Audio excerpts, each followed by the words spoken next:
politicians lie. Now, all politicians, let me rephrase that. Most politicians are deceptive. Maybe a little bit more fair. 65%, 70%.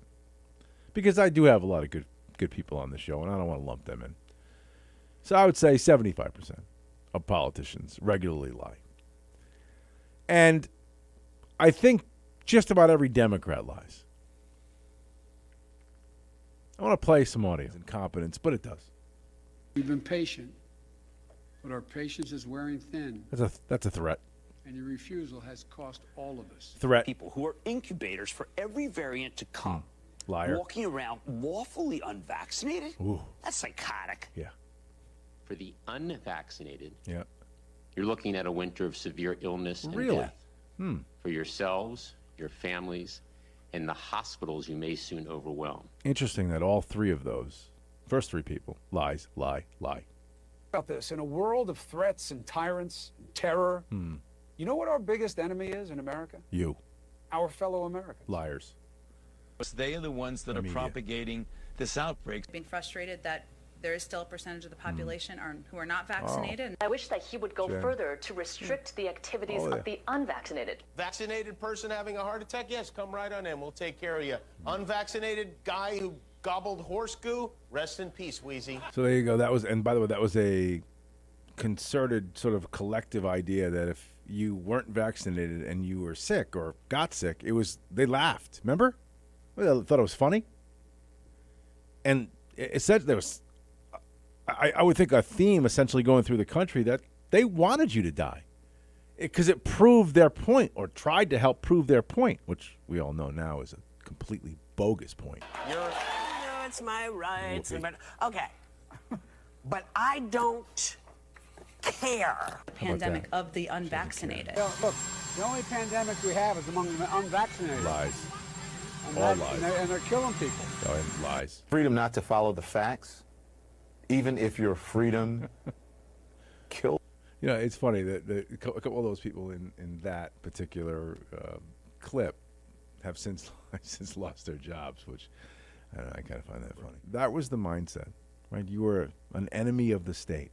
You're an enemy of the country for the better part of 2 years, until it's been proven out that the vaccine essentially was a gigantic waste. And potentially it's causing more harm than good. But the point is it doesn't work.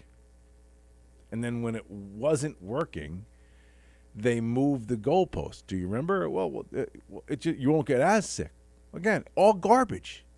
They lied to you from the beginning. And they made you feel like somehow you were a potential threat. Remember that. Don't ever forget it. Cut number 2. When I heard this one, I almost fell off my chair.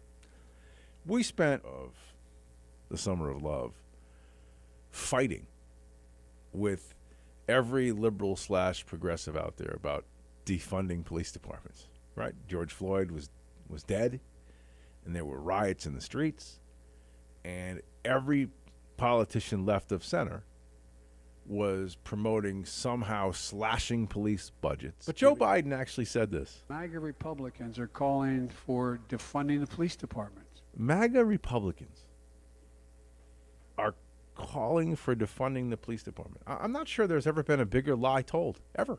I can't even think of one shred of truth in that. Even if I try to find meaning in that, I can't. I've never sat down and talked to somebody on the right side of the aisle, I mean the Republican side of the aisle, in particular MAGA Republicans, who have ever wanted to defund police departments. Ever. That is just the biggest bold-faced lie. So we've been talking about defunding the police. Suck it up. Defunding the police has to happen. We need to defund the police. Mayor Eric Garcetti saying, take some of the money from policing, about $150 million. I applaud Eric Garcetti for doing what he's done. Not only do we need to disinvest in police, but we need to completely dismantle the Minneapolis Police Department. So yes to some defunding. we have to reallocate resources. So yes. Would you echo calls from some Black Lives Matter activists to defund the police? Well, I think now is the time that we need to actually do that work. It is outdated. It is wrong-headed thinking to think that the only way you're going to get communities to be safe is to put more police officers on the street. So yes, defund your butts. Defund. MAGA Republicans are calling for defunding the police department. How do we let these monsters continue to get away with this? What's the motive? You like being screwed over? You liked being lied to over and over and over again? You like being manipulated? You like being treated like sheep? You don't like the freedoms that our founding fathers bestowed upon you? You don't like any of that? You like to be led around, your hand held, your boo-boos kissed, made to feel better, making an enemy out of fellow Americans who are doing nothing but living their lives in freedom? And you're going to make stuff up as you go?